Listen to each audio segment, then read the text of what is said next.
Let's talk about prison transfers. Because every transfer, every time you get on that bus, every time you load up in those shackles and you see that guard with that shotgun, represents a huge change in the quality of life and just the experience in general. The first transfer I had was from the jail to the receiving center. I was in the jail for about 10 months. I was arrested, I was waiting, I pleaded guilty, and then I got sentenced, and then after that I was finally sent to DOC, but I was sent by myself in the back of basically a police car run by somebody from DOC. So I'm in the back of the car and wearing street clothes for the first time in 10 months because I'm wearing scrubs in the jail. They don't want to use their precious kind of jail clothes to send you with, so they put you back in the clothes you were arrested in. So there I am wearing an overcoat and these shoes and just feeling completely crazy going down the road and looking out for the first time because I hadn't been able to see the world, people living their lives or nature. It was really a profound experience. Then I arrived at Powhatan Receiving and Correction Center. Because at least in Virginia, when you go to the Department of Corrections, the first place you go is a Receiving and Classification Center. So this is basically where they go to look at the convictions you have or your behavior in the jail, all the things you've done, and they calculate your security level and they figure out where they're going to send you. It took about 3 months, and you've got hundreds and hundreds of guys in there and they're cycling through, and you have guys from the lowest level to the highest level, guys with multiple murders and guys with very short time are going to be getting out shortly. Everybody's in there together waiting to be classified. It always seemed to me probably the most dangerous place because everybody was in there together with no, kind of set level and no established hierarchy. Because once you get to a real prison, you know how things are because people have been doing it for that long. But in that reception center, you have so much turnover. It's kind of like the wild, wild west. But getting to that reception center was a huge step up from my experience in the jail. The food was better. The commissary was better. The commissary was dramatically cheaper. And after 10 months of being locked inside the whole time in the jail, I was able to go outside every day for an hour. And it wasn't amazing. It wasn't like the best thing ever. But that time outside, that better commissary, the things I was able to do were incredibly impactful at that point in my life because the comparison of where I had just been at. Now, initially we were on the old side, which literally looks like one of those old prison movies with the 3 tiers and the bars and just the craziness. We were locked in our cell for most of the time. We had an hour outside. We got an hour of what was called pod rec, which is basically down in a little day room. And then we went to chow or other things like that. But otherwise we were just locked in our cells. And these were tiny cells, literally if you were sitting on the toilet, you were touching the bunk. It was very narrow, and they were originally made for one person. But guys like to be at Powhatan because it was so kind of corrupt and wide open, and you could get all kinds of different things and drugs, and the officers were sleeping with guys, and so guys liked Powhatan. But it was one of these old, kind of dangerous, kind of scary places.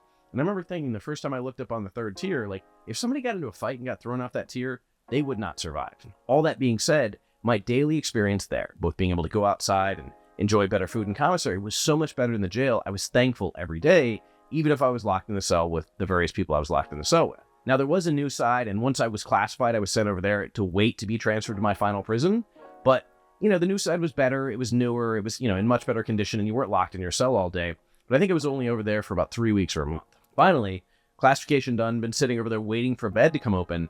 I'd been classified a level 4, and back then, Virginia had 6 levels. Well, technically, they had a work center and then 1 through 6. But 6 was what they now call S, or security, or supermax. So basically I had 5 levels and then just a total lockdown facility. So I was going to a level 4, and this was a huge step down for me. I got transferred to Nottoway Correctional Center, which was the closest to level 4s. I basically chose it so I would still be able to get visits and still see people, and it was not good.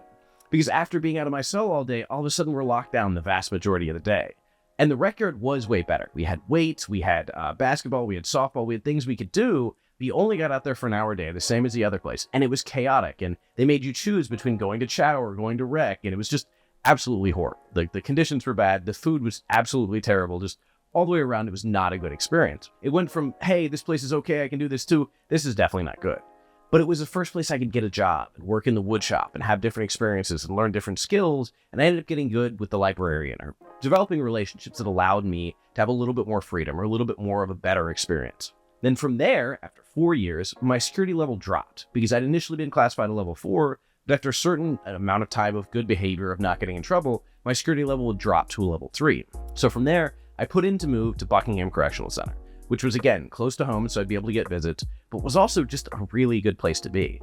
It was technically a level 3-4, and the reason it was set up like that is if you were a lifer or you had a very long sentence, you had to do 20 years before you were allowed to go down to a level 3, so you had guys who were 15 years in who had never caught a charge, never done anything wrong, who were stuck at level 4s.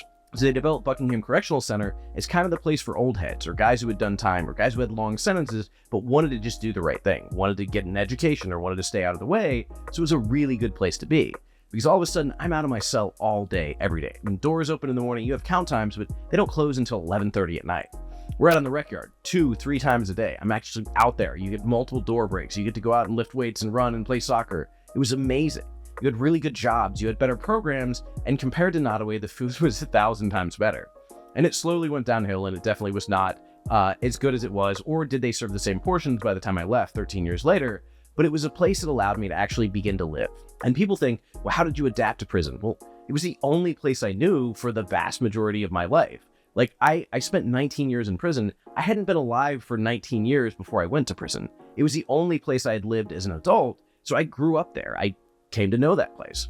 So I'm at Buckingham, and that was where I ended up getting my bachelor's degree. I ended up helping start a peer support mental health program and being an aide in that program. It was where I helped get a garden started. It was where I worked in the law library and where I worked maintenance, where I did all these things, where I became a journeyman electrician. So it was a place that I kind of came into myself. It was a place that I eventually moved into the honor club. It took me 12 years of no charges and doing everything right. And I finally went in there. And for the first time, I had a long-term single cell. I was in the cell by myself. I had books. We had a patio we could go out on. It was unbelievable. We had dogs in the pod because of the canine training program. It was designed to take abused and neglected dogs and have incarcerated people essentially acclimate them to human contact, train them, and get them ready for adoption, which was just a beautiful program. So we went through all this, and I was like, oh, this is it. I finally made it. And in the middle of COVID, in the middle of the pandemic, when everything's terrible and all transfers are officially canceled, they transfer 64 of us to an open dormitory, to basically a big room with all these beds stacked on top of each other. So I go from no roommates to, 61 or 81 other roommates. Open bathroom, just open showers, open toilets. Like, if you're using the bathroom, you're knocking knees with somebody. If you're brushing your teeth, you got somebody right behind you using the bathroom. So this prison transfer was absolutely horrible. And I do remember, because I hadn't left Buckingham in this whole 13 years. I'd never left that compound. I remember being on the bus and just looking out the window and just being absolutely blown away because I was able to see the world. And this was during COVID, so people weren't super social or going around, but I saw people like mowing their lawns or sitting outside or just in their car. It felt surreal because I've been watching the world through a TV for all those years. And even though the window of a bus isn't that much different, it felt like I was watching the real world versus watching TV. And I just remember thinking how profound that was and thinking I have this great sense of hope. Like, maybe this is a place and maybe something good will happen. Of course, that wasn't the experience I had. It was absolutely horrible. But I figured, like everywhere else, how to find something that I was grateful for and how to make something of it, how to start teaching Spanish classes, how to get a job, how to turn this experience into something good. And I largely credit Courtney, who at that point was a friend and later become much more, was saying, you can't control the environment of the characters, but you can control how you tell the story. And I always think about that when I'm in a situation where I'm not happy and I think, I want to tell the story in a way that's empowering. I want to tell the story in a way that's focusing on gratitude rather than focusing on anger or frustration or how bad the conditions are. So that's what I did. And I managed to make a life there. And then that was the fourth prison I was at. But interestingly, the transfer from there was a lot different. Because with an hour and a half's notice on August 16th of 2021, I was told that I'd received a conditional pardon and that I was leaving Coffeewood that day. And I literally walked out the gate an hour and a half later, saw my mom for the first time, and walked out and got into a car. No chains, no jumpsuit, although the release clothes were not great. I've got a picture of that. But it was such a profound experience because all of a sudden I'm in a car driving to the end of the driveway and then meeting Courtney and then out in the world. And what had been this experience with a bus or a cruiser and shackles and all these things and a shotgun, all of a sudden I'm just out in the world and walking into Walmart or walking into Costco or walking into all these places as a free person. So my transfer from Coffeewood was really a transfer from incarceration back to the real world and back to real life. And I'm grateful every day for that. And I'm grateful every time I see those buses. Actually, I'll give you a little aside. I remember going on a road trip. It was the first road trip I had taken when I got out of prison. We went down to the beach and we went into one of the rest stations and I saw the cruiser, like the cop cruiser, but I was like, oh, I know what that is. I saw the government plate. And sure enough, there was a guy in handcuffs and shackles and an orange jumpsuit in the back seat. And I just started like hyperventilating. My chest got tight. I started breathing because I remember being that guy. I remember being in there with the two officers just talking away, friendly enough, like never had a terrible experience with that, but just being locked in that cruiser and knowing I was not allowed to enter the world, knowing I couldn't be out there, I couldn't be trusted, I was just somehow irredeemable. And then seeing that guy in the car just brought back all those memories. I felt incredibly emotional. And I remember feeling this sense of guilt that I was out here. Like, I didn't deserve this. Like, he probably deserved it as much as I did. I had the hardest time accepting that I had worked my way out to the world or that I had earned that.